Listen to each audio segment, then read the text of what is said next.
Hey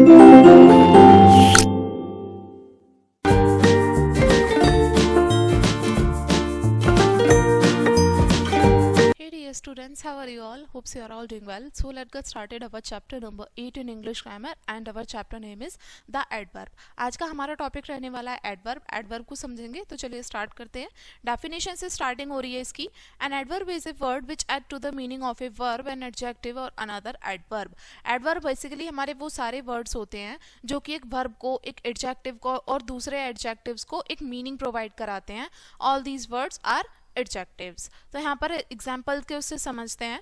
study the following sentences, इनको ध्यान से पढ़िए. The boy ran fast. The boy is a very good runner. The boy ran very fast. ठीक है, तो यहाँ पर जो पहले सेंटेंस में हमारा वर्ड आया था फास्ट, ये किसको मीनिंग प्रोवाइड कर रहा है? वर्ब को. ठीक है, और वर्ब क्या है हमारी? रैन. ठीक है, और दूसरे सेंटेंस में जो हमारा वेरी आया था, ये किसको प्रोवाइड कर रहा है मीनिंग? गुड. और गुड क्या है हमारा? एडजेक्टिव. और थर्ड सेंटेंस में जो हमारा ये है एडवर्ब है वेरी, ये किसको मीनिंग प्रोवाइड करा रहा है? दूसरे उसको. ठीक है, किसको? फास्ट को. और फास्ट क्या है हमारा? एडवर्ब. ठीक है, तो ये हुए हमारे क्या? एडवर्ब हुए, यानी कि जो वर्ब को, एडवर्ब को या एडजेक्टिव को एक मीनिंग प्रोवाइड कराते हैं. Those are words related to the adverb. अब बात करते हैं काइंड्स ऑफ एडवर्ब. एडवर्ब के काइंड्स के बारे में. बेसिकली 6 काइंड्स होते हैं एडवर्ब के. पहला है यहाँ पे adverb of time. They tell when an action take place. Adverb of time में हमें ये बताया जाता है कि हमारा जो भी एक्शन है वो किस समय हुआ था, या किस समय हुआ है, या किस समय होगा. समय के बारे में बात होती है तो वो एडवर्ब ऑफ टाइम में आता है.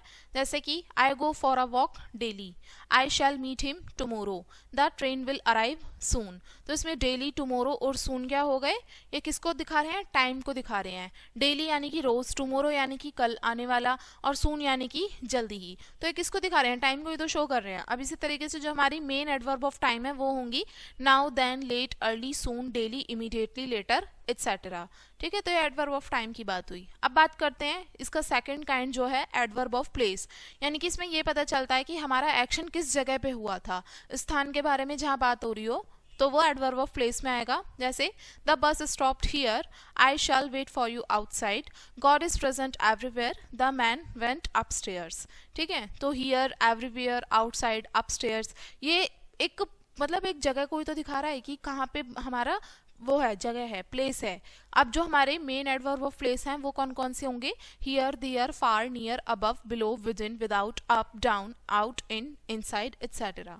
ये सारे हमारी एडवर्ब ऑफ प्लेस हुई. बात करते हैं एडवर्ब ऑफ नंबर के बारे में. They tell how often an action take place. इसमें यह बताया जाता है एडवर्ब ऑफ नंबर में कि हमारा एक्शन कितनी बार पूरा हुआ है या कितनी बार होगा, जो भी है वो सभी इसके अंदर आता है.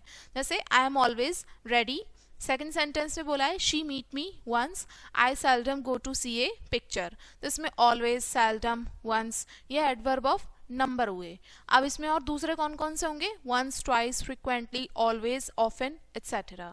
अब बात करते हैं एडवर्ब ऑफ मैनर के बारे में. मैनर यानी कि ढंग, यानी कि हमारा काम जो है वो किस ढंग से पूरा हुआ है, कि हमारा एक्शन किस तरीके से कंप्लीट हुआ है, वो बताया जाएगा इसमें. जैसे द बॉय वर्क हार्ड. तो बॉयज ने वर्क कैसे किया है? बहुत ही कठिन मेहनत करी है. The doctor examined me thoroughly. He was turn out quickly, यानी कि वह वहां से बहुत जल्दी पलटा. The bus moved slowly. ठीक है, तो इसमें हार्डली, क्विकली, थ्रोली, स्लोली, ये क्या हुए हमारे एडवर्ब ऑफ मैनर. और दूसरे कौन कौन से होंगे? Nearly, dearly, quickly, loudly, shortly, closely, etcetera. अब बात करते हैं एडवर्ब ऑफ डिग्री के बारे में. ठीक है, adverb of degree. They tell how much और एक्सटेंट और क्वांटिटी ऑफ एन एक्शन. यानी कि इसमें क्वांटिटी, मात्रा दिखाई जाती है, किस उसमें हमारा काम जो है वो पूरा हुआ है, वो उसको दिखाया जाएगा इसमें. जैसे the old women is quite tired. It is entirely correct. The house was completely destroyed. The day is very hot. तो इसमें क्वाइट, कम्प्लीटली, इंटायरली और वेरी, ये सभी क्या हुए, किसको शो कर रहे हैं? ये डिग्री को, एक्सटेंट को, या फिर क्वांटिटी यानी कि मात्रा को दिखाया जा रहा है. और दूसरे इसमें कौन कौन से पार्ट्स होंगे इसके? जैसे almost, partly, fully, Holi, totally, etcetera. ठीक है, ये सारे वर्ड्स हमारे किसको बिलोंग करेंगे? एडवर्ब ऑफ डिग्री को. अब है हमारा सिक्स्थ एंड लास्ट है हमारा kind of adverb, that is interrogative adverb. देखिए इंटेरोगेटिव वर्ड अगर कहीं पे भी आ जाता है, किसी भी उसके साथ जुड़ जाता है, तो इसमें हमें ये बताया जाता है कि हमारा जो काम है वो जो मतलब क्वेश्चंस हमसे पूछे जा रहे हैं, WH वर्ड्स क्वेश्चंस की बात जहाँ पे आ जाती है वहाँ इंटेरोगेटिव वर्ड जुड़ जाता है। तो सिमिलरली यहाँ पे भी ऐसा ही है, इंटेरोगेटिव एडवर्ब में यानी कि हमसे क्वेश्चंस पूछे जाते हैं और क्वेश्चंस का आंसर जहाँ हमें मिल जाए वो यहाँ पे एडवर्ब ऑफ इंटेरोगेटिव एडवर्ब आ जाता है। जैसे how is your brother feeling, how do you come to school, where do you live, when will the train arrive. तो ये सारे हमारे किसके एग्जाम्पल्स हुए, इंटेरोगेटिव एडवर्ब के। तो ये था हमारा चैप्टर, इसमें हमने एडवर्ब डिस्कस किया और एडवर्ब के काइंड्स डिस्कस किए एंड होप सो आपको ये लेसन समझ में आ गया होगा। वीडियो को यहीं पे एंड करूंगी एंड थैंक्स फॉर वॉचिंग।